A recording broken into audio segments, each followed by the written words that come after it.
Hello. Welcome back to our Bible in a Year reading plan. I am Shanique, and thank you so much for joining us. This year, we're reading the Bible through in a year from Genesis to Revelation. And if you'd like to join us, you can find the reading plan that we're currently using in the description box below. All right, so today we're going to be reading from Deuteronomy chapters 3 to chapter 4. And as I read through these chapters, there were a few things that really stood out to me that I would like to share with you. And the first one being in chapter 3. Here we see the story of King Og of Bashan. And they came out against the Israelites, right? Their cities, it was fortified. It had high walls and gates and bars, right? So pretty much, but despite being well fortified, God still helped the Israelites to win over this city. And it just got me thinking that, when God is for you, who can be against you? And in verse 21, we see Joshua being reminded that, yes, God did these things for the Israelites in the past, and he can still do them for him again today. He doesn't need to be afraid, for the Lord will fight for you. And in chapter 4 and verse 20, chapter 4 and verse 9, we are reminded that we need to teach them to our children. Teach our children what God has done for us so that we don't forget what God has been doing in our lives. And then in verse 29, I really like this one. It says, but from there, you will search for the Lord your God and you will find him when you seek him with all of your heart and in all of your soul.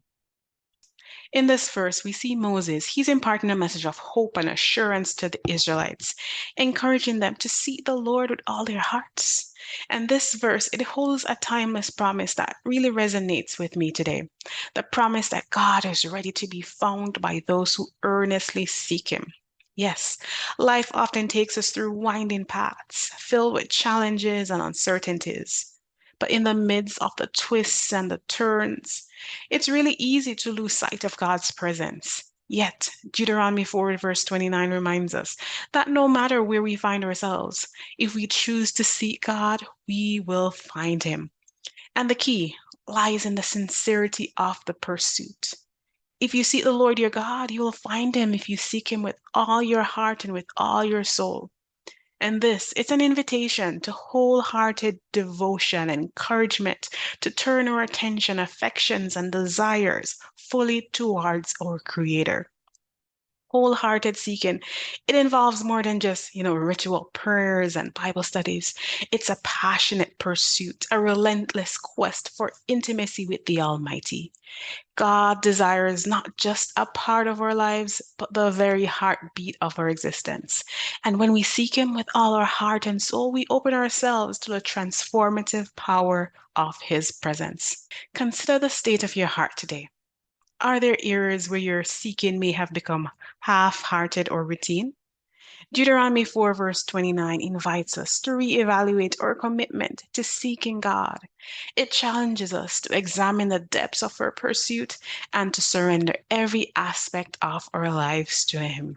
All right, so now we are going to jump right into today's reading, and it will be from Deuteronomy chapters 3 to chapter 4, and it'll be read from the New American Standard Bible.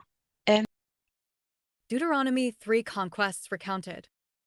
Then we turned and went up the road to Bashan, and Og, king of Bashan, came out with all his people to meet us in battle at Edrei.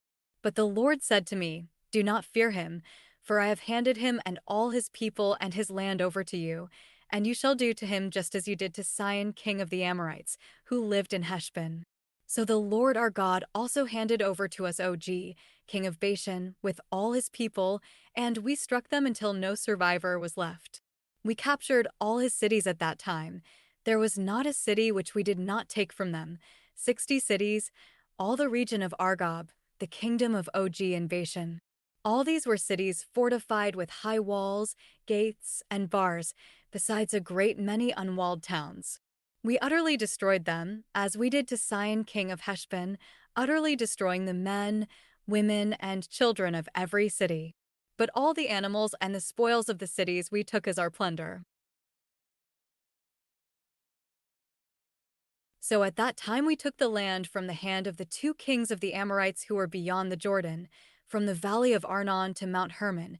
Sidonians call Hermon Sirion, and the Amorites call it Sinir, all the cities of the plateau, all Gilead, and all Bashan, as far as Salika and Edrei, cities of the kingdom of Og and Bashan. For only Og king of Bashan was left of the remnant of the Rephaim. Behold, his bed was a bed of iron. It is in Rabbah of the sons of Ammon. Its length was 9 cubits, and its width 4 cubits by the usual cubit.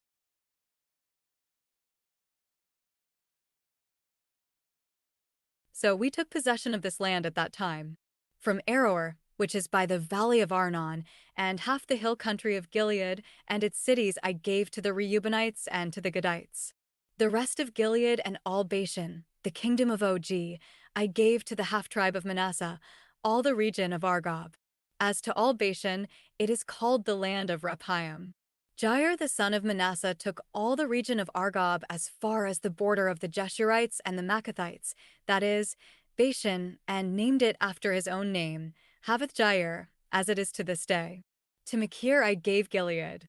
To the Reubenites and the Gadites I gave from Gilead even as far as the valley of Arnon, the middle of the valley as a border, and as far as the river Jabbok, the border of the sons of Ammon, the Arabah also, with the Jordan as a border. From Chinnereth even as far as the sea of the Arabah, the salt sea, at the foot of the slopes of Pisgah on the east. Then I commanded you at that time, saying, The Lord your God has given you this land to possess it. All you valiant men shall cross over armed ahead of your brothers, the sons of Israel. However, your wives, your little ones, and your livestock, I know that you have much livestock, shall remain in your cities which I have given you, until the Lord gives rest to your fellow countrymen as to you. And they also take possession of the land which the Lord your God is giving them beyond the Jordan. Then you may return, each man to his possession which I have given you. And I commanded Joshua at that time, saying, Your eyes have seen everything that the Lord your God has done to these 2 kings. The Lord will do the same to all the kingdoms into which you are about to cross. Do not fear them, for the Lord your God is the one fighting for you. I also pleaded with the Lord at that time, saying, Lord God, you have begun to show your servant your greatness and your strong hand. For what God is there in heaven or on earth who can do such works and mighty acts as yours? Please let me cross over and see the good land that is beyond the Jordan, that good hill country and Lebanon. But the Lord was angry with me on your account and would not listen to me. Instead, the Lord said to me, Enough. Do not speak to me any more about this matter. Go up to the top of Pisgah and raise your eyes to the west, the north, the south, and the east, and see it with your eyes, for you shall not cross over this Jordan. But commission Joshua and encourage him and strengthen him, for he shall go across leading this people, and he will give to them, as an inheritance, the land which you will see. So we remained in the valley opposite Beth Peor. Deuteronomy 4. Israel urged to obey God's law. Now, Israel, listen to the statutes and the judgments which I am teaching you to perform, so that you will live and go in and take possession of the land which the Lord, the God of your fathers, is giving you. You shall not add to the word which I am commanding you, nor take away from it, so that you may keep the commandments of the Lord your God which I am commanding you. Your eyes have seen what the Lord has done in the case of Baal-peor. For all the men who followed Baal-peor, the Lord your God has destroyed them from among you. But you who clung to the Lord your God are alive today, every one of you. See, I have taught you statutes and judgments just as the Lord my God commanded me, that you are to do these things in the land where you are entering to take possession of it. So keep and do them, for that is your wisdom and your understanding in the sight of the peoples who will hear all these statutes and say, Surely this great nation is a wise and understanding people. For what great nation is there that has a God so near to it as is the Lord our God whenever we call on him? Or what great nation is there that has statutes and judgments as righteous as this whole law which I am setting before you today? Only be careful for yourself and watch over your soul diligently, so that you do not forget the things which your eyes have seen, and they do not depart from your heart all the days of your life, but make them known to your sons and your grandsons. Remember the day you stood before the Lord your God at Horeb, when the Lord said to me, "Assemble the people to me, that I may have them hear my words, so that they may learn to fear me all the days that they live on the earth, and that they may teach their children." You came forward and stood at the foot of the mountain, and the mountain was burning with fire to the heart of the heavens, darkness, cloud, and thick gloom. Then the Lord spoke to you from the midst of the fire. You heard the sound of words, but you saw no form, there was only a voice. So he declared to you his covenant which he commanded you to perform, that is, the 10 Commandments. And he wrote them on 2 tablets of stone. The Lord commanded me at that time to teach you statutes and judgments, so that you would perform them in the land where you are going over to take possession of it. So be very careful yourselves, since you did not see any form on the day the Lord spoke to you at Horeb from the midst of the fire, so that you do not act corruptly and make a carved image for yourselves in the form of any figure, a representation of male or female, a representation of any animal that is on the earth, a representation of any winged bird that flies in the sky, a representation of anything that crawls on the ground, or a representation of any fish that is in the water, below the earth. And be careful not to raise your eyes to heaven and look at the sun, the moon, and the stars, all the heavenly lights, and allow yourself to be drawn away and worship them and serve them, things which the Lord your God has allotted to all the peoples under the whole heaven. But the Lord has taken you and brought you out of the iron furnace, from Egypt, to be a people of his own possession as today.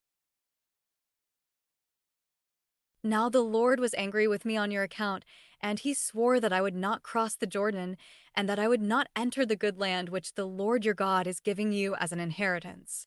For I am going to die in this land. I am not crossing the Jordan, but you are going to cross, and you will take possession of this good land. So be careful yourselves, that you do not forget the covenant of the Lord your God which he made with you, and make for yourselves a carved image in the form of anything against which the Lord your God has commanded you. For the Lord your God is a consuming fire, a jealous God. When you father children and have grandchildren, and you grow old in the land, and you act corruptly, and make an idol in the form of anything, and do what is evil in the sight of the Lord your God to provoke him to anger, I call heaven and earth as witnesses against you today, that you will certainly perish quickly from the land where you are going over the Jordan to take possession of it. You will not live long on it, but will be utterly destroyed. The Lord will scatter you among the peoples, and you will be left few in number among the nations where the Lord drives you. There you will serve gods, the work of human hands, wood and stone, which neither see nor hear, nor eat nor smell anything. But from there you will seek the Lord your God, and you will find him if you search for him with all your heart and all your soul. When you are in distress and all these things happen to you, in the latter days you will return to the Lord your God and listen to his voice. For the Lord your God is a compassionate God. He will not abandon you, nor destroy you, nor forget the covenant with your fathers which he swore to them. Indeed, ask now about the earlier days that were before your time, since the day that God created mankind on the earth, and inquire from one end of the heavens to the other. Has anything been done like this great thing, or has anything been heard like it? Has any people heard the voice of God speaking from the midst of the fire, as you have heard it and survived? Or has a God ventured to go to take for himself a nation from within another nation by trials, by signs and wonders, by war, by a mighty hand, by an outstretched arm, and by great terrors, just as the Lord your God did for you in Egypt before your eyes? You were shown these things so that you might know that the Lord, he is God, there is no other besides him.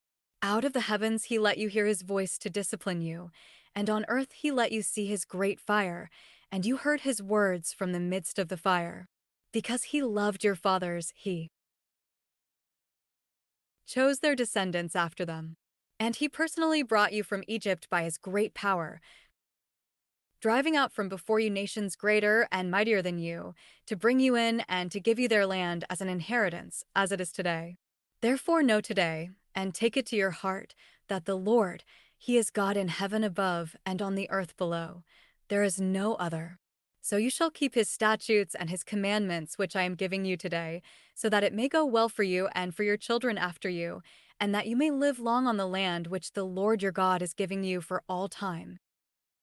Then Moses set apart 3 cities across the Jordan to the east, for one to flee there who unintentionally killed his neighbor, without having hatred for him in time past, and by fleeing to one of these cities he might live.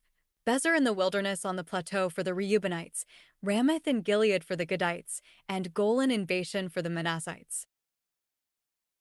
Now this is the law which Moses set before the sons of Israel.